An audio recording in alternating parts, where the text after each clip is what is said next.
Welcome back to another edition of Be the Change Georgia, brought to you by Be Local Georgia. I'm Nathan Stuck, and I'm passionate about amplifying the voices of the amazing leaders surrounding the B Corp community in the Southeast who are showing how making a profit and making a difference aren't mutually exclusive ideas. Today, there are more than 4,000 B Corps across 75 countries and 150 industries, unified by one common goal: transforming the global economy to benefit all people, communities, and the planet. If you want to learn how to plug into our purpose-driven business community alongside the inspiring leaders we feature on this show, check us out at belocalgeorgia.com, and we'll hope to meet you at our next event. How can businesses in the construction and development industry balance growth and profitability with a genuine commitment to social and environmental responsibility?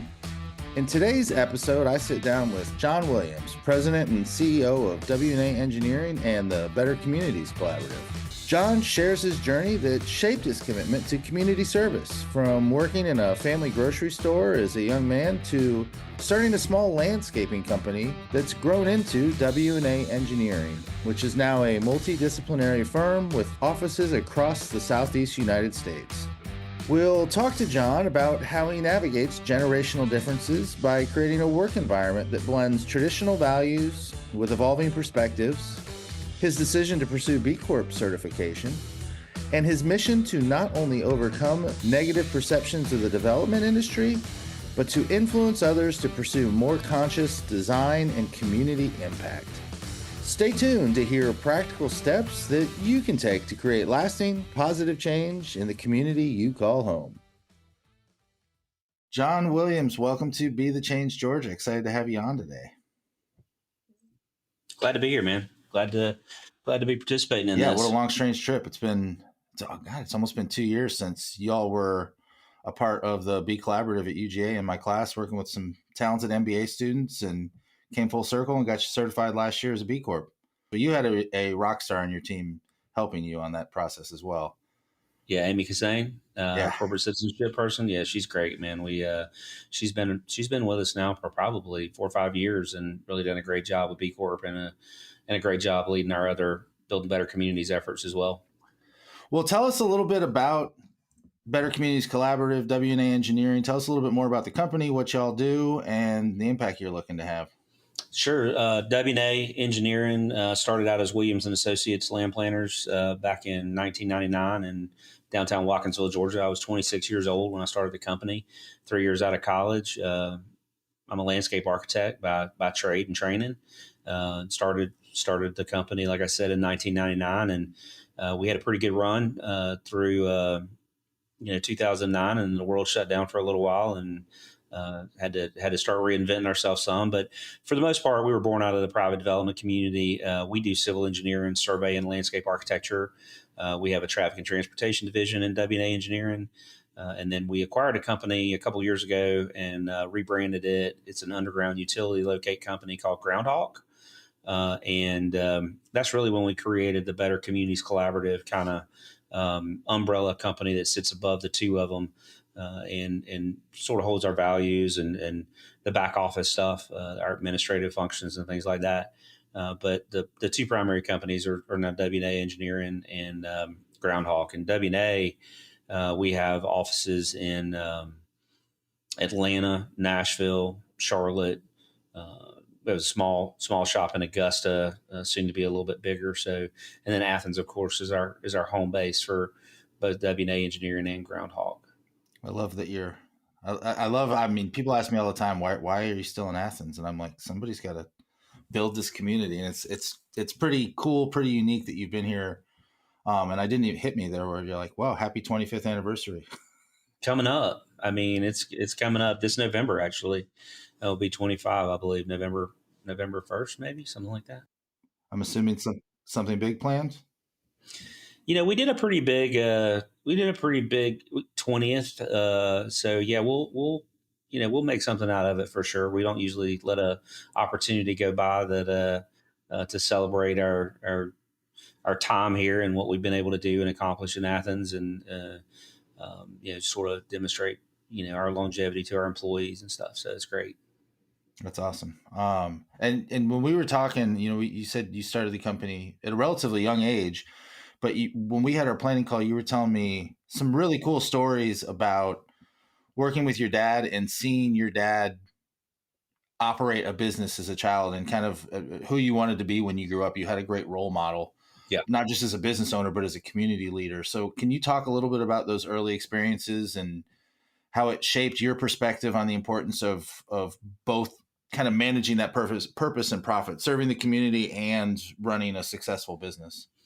Sure, and I'll add to it. I mean, I think that I got a lot of stuff, great stuff from my mom as well. I mean, I grew up in a small town in South Georgia, Alma, Georgia. It's about 26 miles north of Waycross, right on top of the Okefenokee Swamp.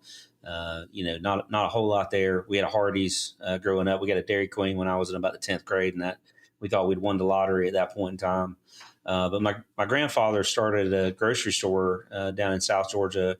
It was in the 50s, back when people still literally brought in live chickens and traded them for a 5-pound bag of sugar, and they delivered groceries to your house, or they had a ticket book that everybody kept up with their grocery bill on, and they paid it once a month, or paid it when the crops came in.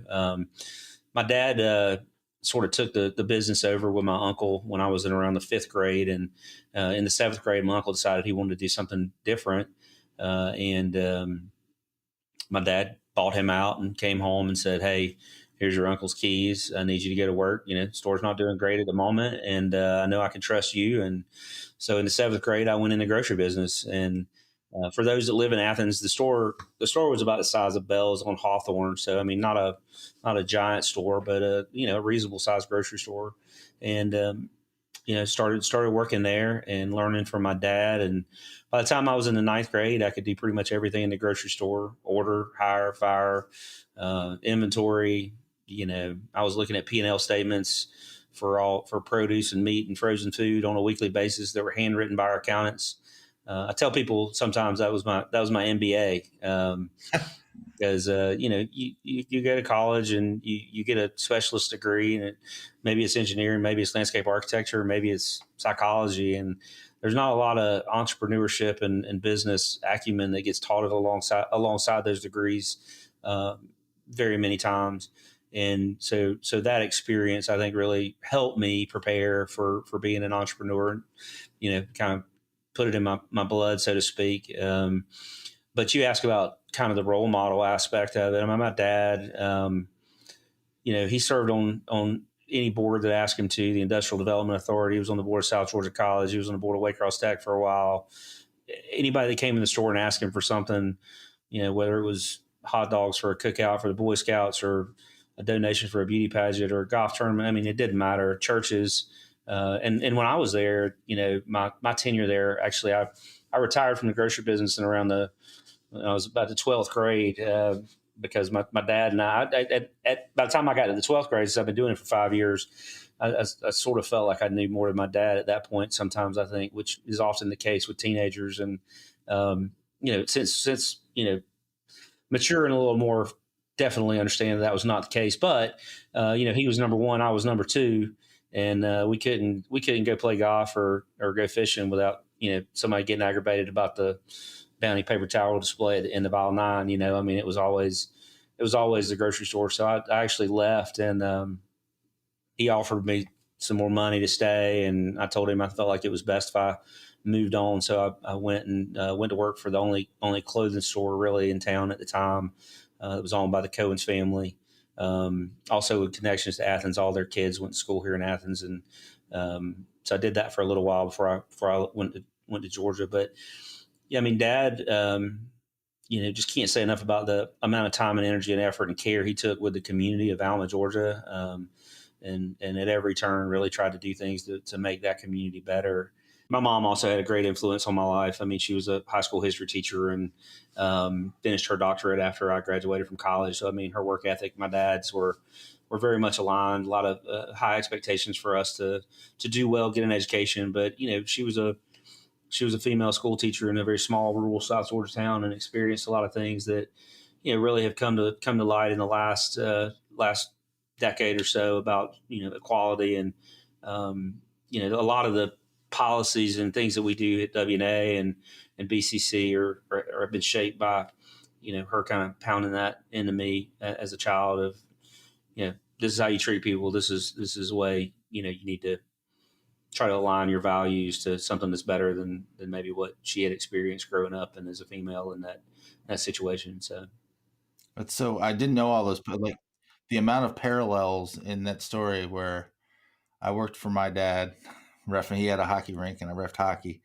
and the work ethic and just the amount of, but that and how many people that, couldn't afford their league fees, or oh you yeah, can ref a couple games and don't worry about it. And my mom was an AP American history teacher who got a master's at like in her mid 50s. So yeah. I'm sitting over here chuckling too, where I'm like, it's a very similar, but I was, almost cursing that work ethic the other day. Cause I'm like, sometimes I can't relax because you close the store for a day, you can't get that revenue back. You can't. Well, that's right. It never closed. I mean, we closed on Christmas Day, and our phone would start ringing at home about 8 o'clock in the morning on Christmas morning for people that had forgot their Cool Whip, and wanted my dad to go down to the store and open the store so they could get their Cool Whip. It was, and we would go in on Christmas because you always had to check the cases, right? I mean, if a frozen food case went down, I mean, you lost all the ice cream. I mean, it was a mess.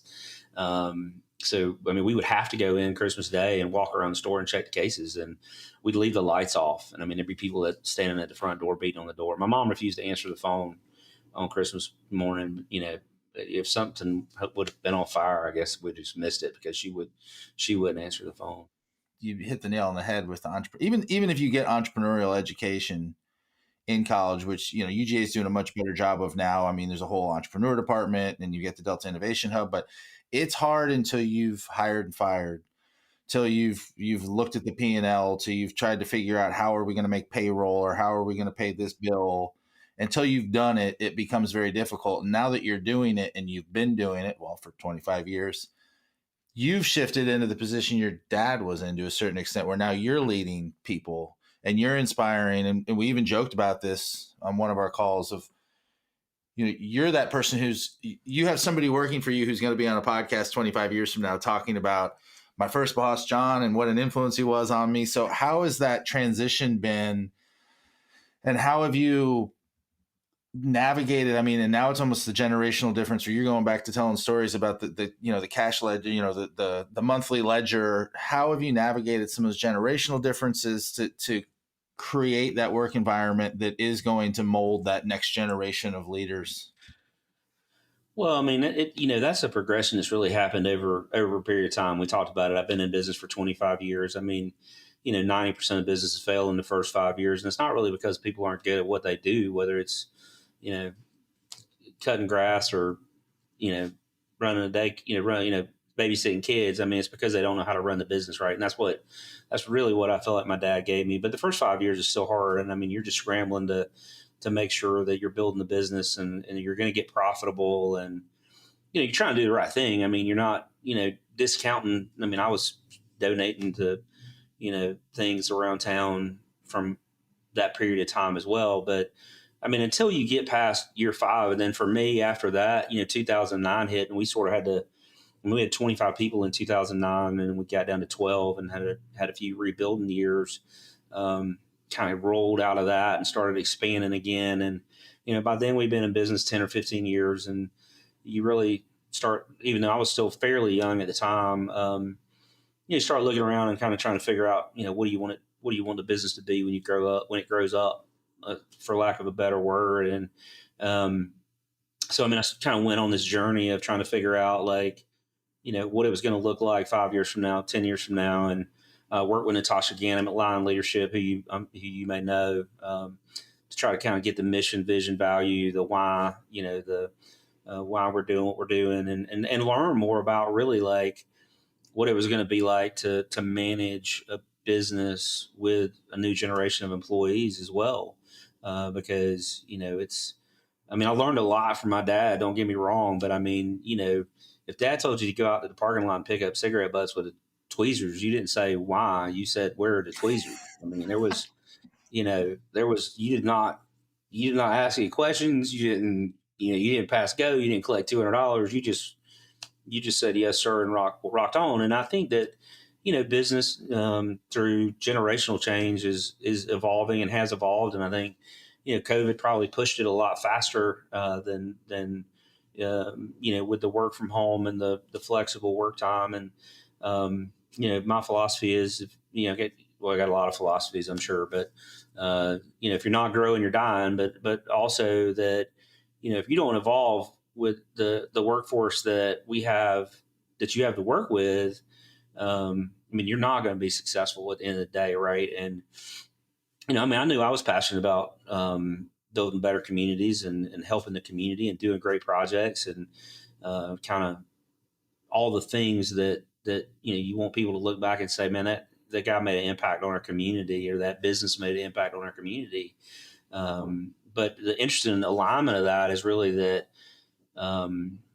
the newer generations of employees that we're working with genuinely care about that and how that aligns with their values and what they do and what they believe that they, how they want to interact with their neighbors and the community. So it wasn't a hard jump for me. I do feel like it has to be something very sincere. I think there's a lot, it's easy to say, hey, we're going to do this, we're going to do this, we're going to do this. But, if the leader's heart's not in it, and if he's not really, I guess, living those values to a large degree, then it's not going to resonate as well. I mean, we grew from 35 people in June of 2020 to, I think we got just under shade under 150 folks now.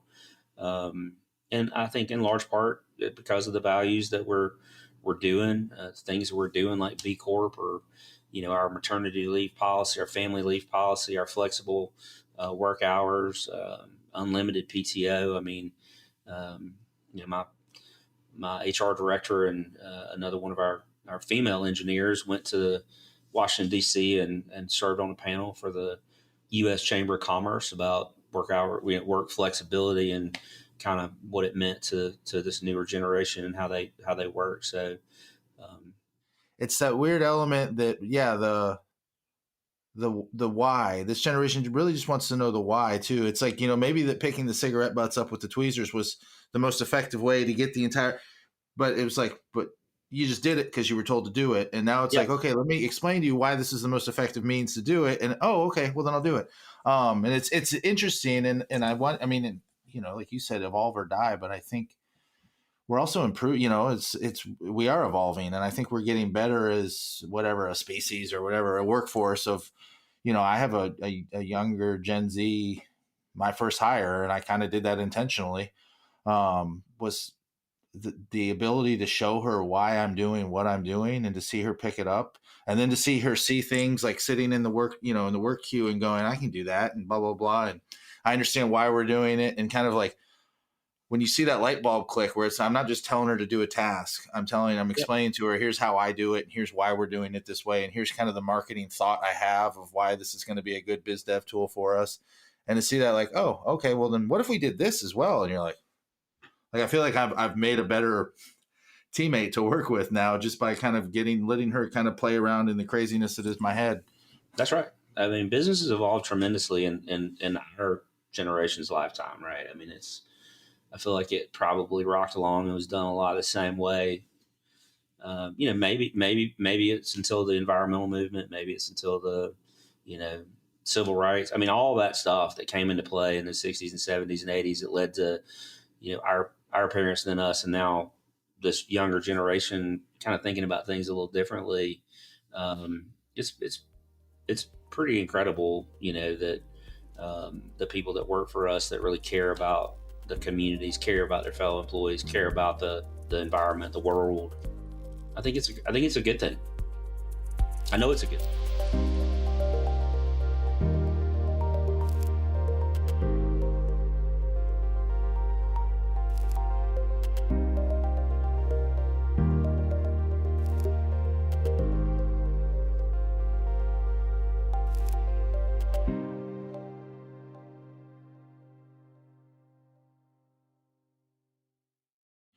I remember you saying to me one time too that we were talking about kind of the negative perceptions of the industry of engineering, construction, whatever, building things, and and you mentioned to me that, if we don't do it, somebody's going to do it. Yep. Somebody's going to develop that. Somebody's going to put that gas station on the corner. Somebody's going to build that new subdivision. So if we can do it better than everybody else with regards to how we care for our people, the jobs we create, the concern we give for the environment and water runoff and all these things, then let's be in the business of doing this as well as possible. So how do you work to challenge and change those? I mean, I kind of spoiled your answer a little bit, but how do you work to challenge and change those perceptions with the environmental impact, and how do you take the industry you're in and, I guess I'm asking, can you share how your company strives to be a good corporate citizen within the development business? Yeah, I mean, you're not wrong, right? I mean, there's a faction of the population that is always going to kind of see the engineers and the builders as, kind of the evil faction of environmentalism, right? And but I try to live in as reality-based world as possible, and our population's growing. Our southeastern United States population is growing exponentially, even beyond some other areas of our country. And change is going to happen, right? If you're not growing, you're dying, right? I mean, at the end of the day, so we have to build new housing, and we have to figure out a way to try to continue to make it as affordable as possible. And with the houses come schools and shopping centers and movie theaters and gas stations. And I mean, so those things are going to happen, right? I mean, they're going to happen in Atlanta, they're going to happen in Athens. I mean, unless you have a city where the population is declining, they're going to happen everywhere. So when we talk about, and I just had this conversation with some of my employees last week, we were talking about building better communities is our why. And, somebody said, well, we don't build, we don't hammer nails and, vertically build, but we're part of that process. And my answer to them was, well, I mean, that one of the reasons that I actually had building better communities way back in 1999 or 2000. I mean, one of the first t-shirts I ever did had that on there. I think it inspires conversations like, well, what do you mean? What do you mean? How do you build better communities? I mean, you're a civil engineer, you're a landscape architect, and it evokes the thought process from our employees to be able to share what they think about, how we're building better communities. And like you said, I mean, somebody's going to design and engineer that gas station. Somebody's going to design and engineer that single family neighborhood. And I mean, if we can do it just a little bit better, if we can be a little more conscientious of the tree save areas, if we can be a little more conscientious of, handicap accessibility or pedestrian access, or do just a little better job on the stormwater management pond. I mean, we're going to ultimately have a greater impact on the community, a greater positive impact on the community than someone who's not. And I'm not suggesting there's not other engineering companies that also don't try to keep those things in mind. But that's what we try to keep on the front of our minds as we're developing projects. And then, sometimes you end up with some really incredible community changing projects. You talk about the Georgia Square Mall redevelopment that we were able to come in and, after they had sort of tried one plan that didn't really work for the city of Athens, and we came in and said, let us give that a shot. And we're able to get a big TAD project approved, and it's really going to be a game changer for the west side of Athens, and or the work we're doing right now with the Classic Center around the new arena, hotel, parking decks, and the kind of entertainment district down there that super impactful for Athens, not only by adding tax dollars and revenue, people coming in from out of town spending dollars there, but I mean those are great projects to work on. But there's still going to be the storage facility or the gas station and stuff like that I think we have a responsibility to do those the best we can, and pay attention to what we can and make them better. Yeah, and it's like a blessing and a curse. I say that all the time. Is I've stayed here and decided to build my business here, and I know some other, like one of our other B Corps, Kat Shane, same thing. She stayed here. She's building her business here.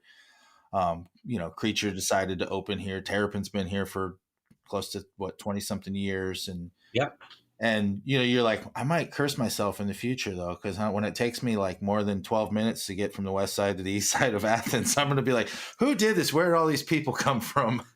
Yeah, I mean, Athens is. I mean, it's going to continue to grow. I mean, the universities come out and said they're going to add kids. I mean, I think they're going to 45 or 46,000 in the next 4 or 5 years, and I mean, we are a university town. I mean, without the University of Georgia, Athens would not be Athens. We wouldn't enjoy all the things that we do, and the research that's coming out of there, and the startups that's coming out of there, and the entrepreneurs that's coming out of there, and we really try to support that as well. I mean, when we just we're involved in a project that a company's relocating. Well, like you said, building a new facility from California. Here's 1,800 jobs, medical device manufacturing facility. Um, you know, hundreds and hundreds of millions of dollars of investment. But I mean, they needed to be close to the university. They needed a talent pool for those engineers and folks to draw from. It's Athens is a great town. Now, the interesting thing about it is it has been an experience for me growing into other communities, right? I mean, we have an office in Atlanta, we have an office in Nashville, we have an office in Charlotte, and while we share our same values, everywhere is a little bit different, and we try to be very cognizant of what's important to those employees in that area for their communities. And one of the things that we do is our charity of choice every year, where we pick one charity per. For us, it's called an impact center, but per regional office, for that group to focus on throughout the year, whether it's in-kind stuff or volunteerism, or even some cash donations and stuff. But we try to support those employees where they're at and in their home community, so that they feel that obligation and responsibility to continue to build their communities better as well, not just Athens. So. Well, it's putting on my I'll take the Be Local Georgia hat off, put on my culture and impact consulting hat, and I'm like, oh, that's a great move. It's a smart move. But it does. I mean, it makes it feel like you're not prescribing like, well, John loves dog rescues or John loves this, so we're going to do this everywhere. It's what do you care about? And that is kind of that transition to this new generation. What do you care about? And if you care about it, we care about it, and let's get behind it and figure out ways to drive volunteerism, to drive that excitement about the purpose that your job can bring to your, it's not going to be your whole purpose, your whole existence, but that you actually are excited about who you work for and what you do for a living.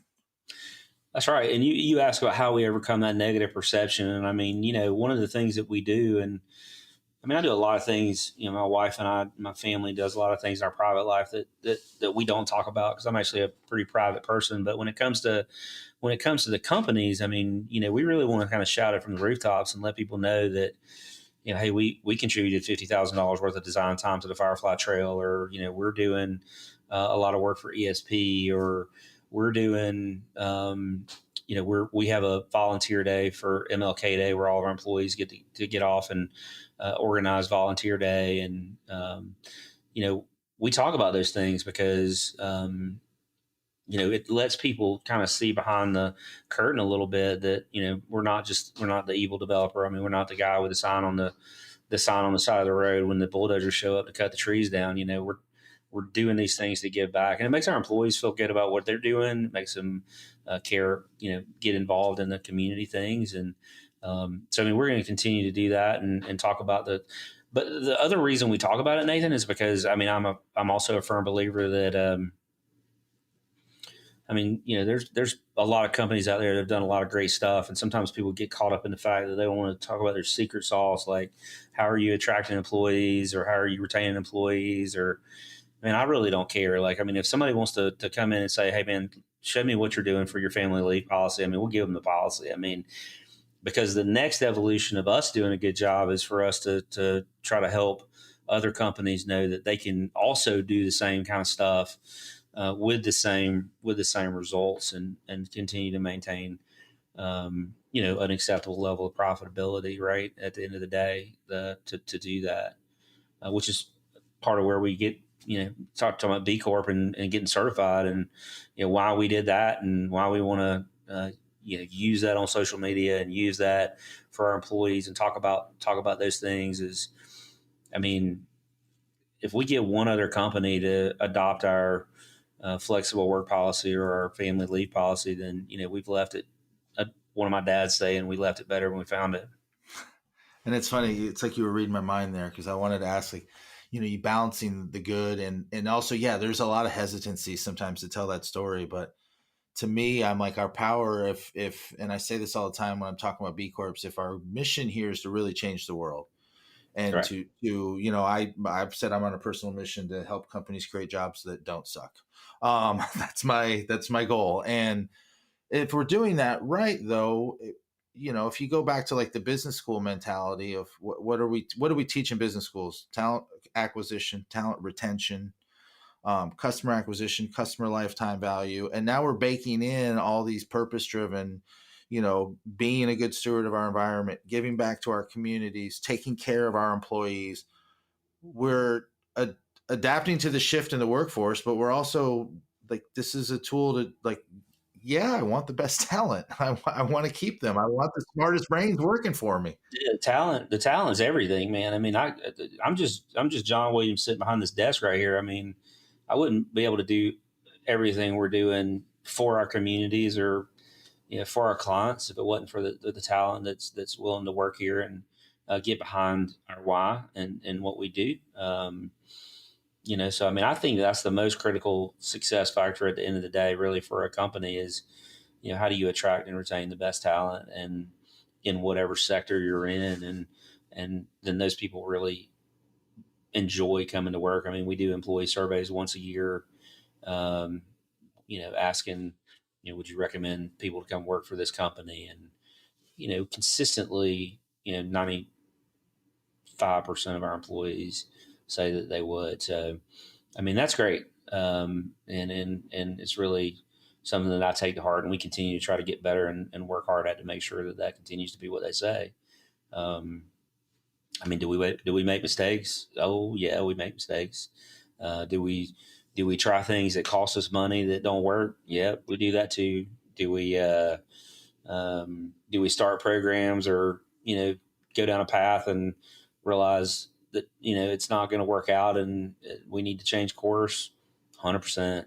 When you're not chasing every single penny of the dollar, right? I mean, first rule of business, you got to make money, right? We wouldn't be able to give back if we didn't make money.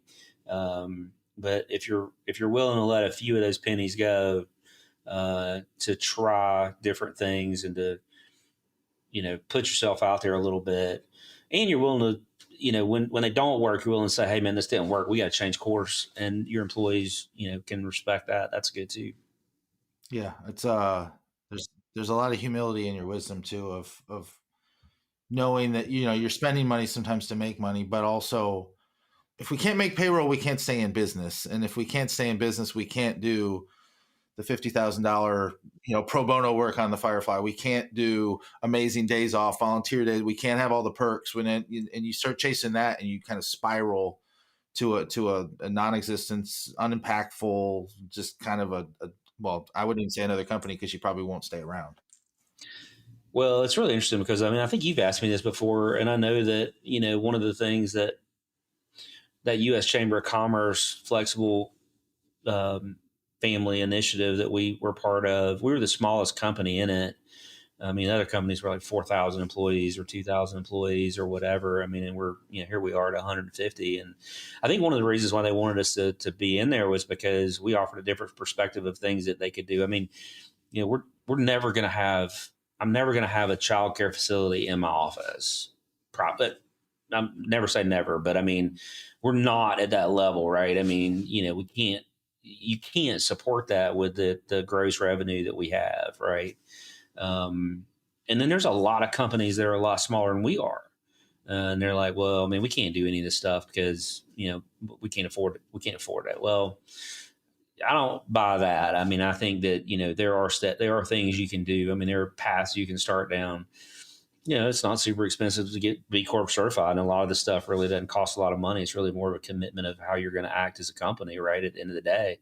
And some smaller things that you can get your points and stuff. But, whether it's being a little bit more flexible with your schedules so that you can allow your employees time to go and, watch a little league game or, see their daughter, cheerleading or whatever, then, you can do that. You can start a recycling program. You can. Um, there's a lot of small things, a lot of small steps you can take before you get, to where we're at, and then there's a lot of stuff in between us and like Google and Microsoft and those guys that we just. I would love to be able to do all those things, but it's.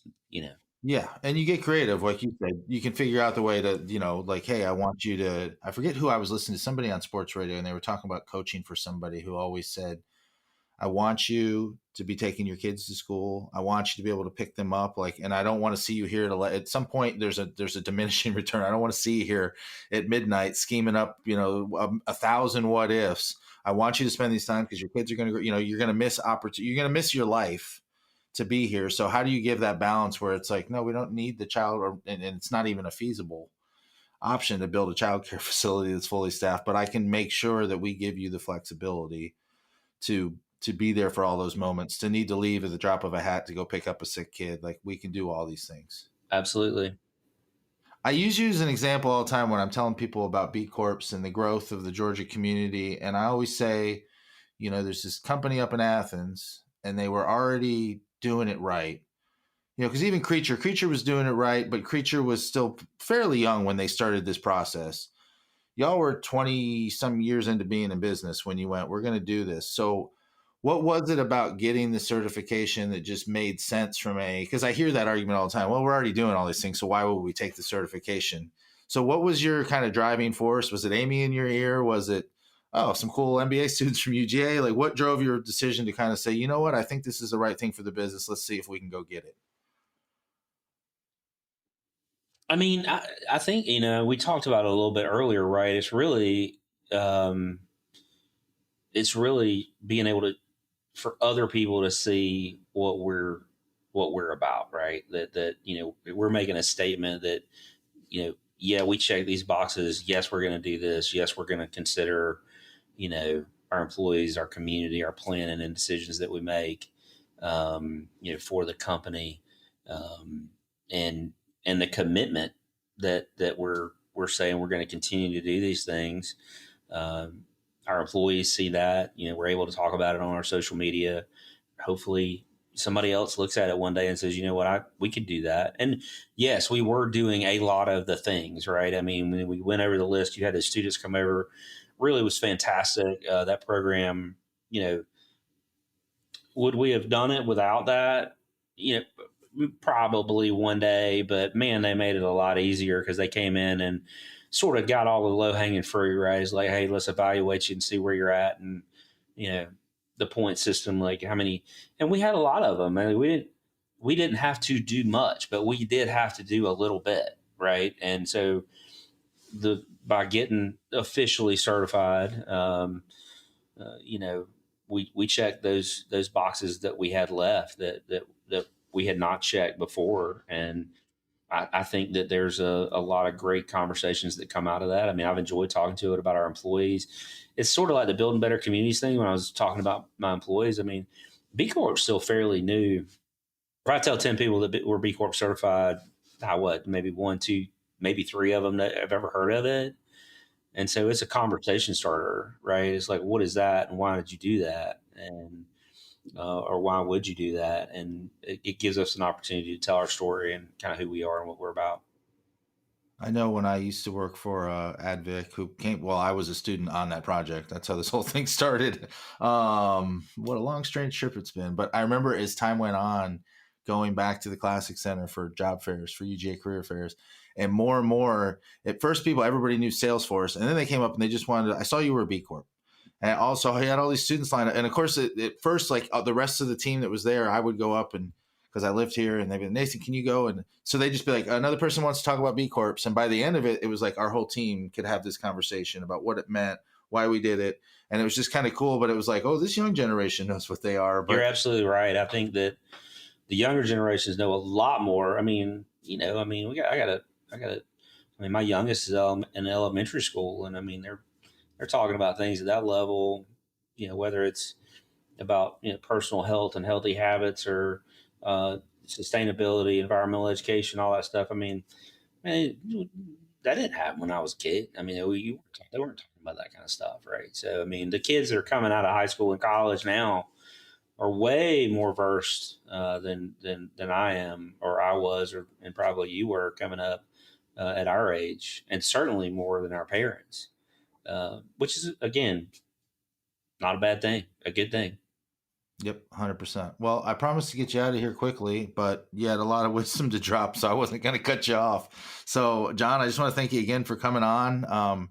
Exciting as a fellow Athenian to have another B Corp here. We have another one that's recently been certified, an architect. We've got an architect, an engineer now, and we just need like a GC, a couple subs. We'll get them certified. We'll get them to the UGA program. But thanks again for coming on and sharing some of that wisdom. I think the way you tell it and the story and the background and everything, it's just a really awesome story to hear. And I know that you are inspiring that person who's going to talk about you in 25 years about what a great boss and what a great person you were and an influence on their life. So I appreciate the time and thanks for coming on. Nathan, I really appreciate the opportunity. It's always great to get on, and it's great to see you, and great to be able to talk about our companies and share our story. So thanks for the time. Well, that wraps up another edition of Be the Change Georgia. We're grateful, as always, for the opportunity to serve you with this content and grow this incredible community of purpose-driven B Corp leaders. If you haven't already, we would be grateful for you to rate the show wherever you get your podcast by simply tapping the number of stars you think it deserves and sharing it with a friend. This helps us get the word out and continue to use our collective influence as a force for good. This podcast wouldn't be possible without the help from our production team at Chat with Leaders Media. Learn how you can launch your own podcast to grow your business at chatwithleaders.com. Thanks again for listening, and now go be a leader worth following.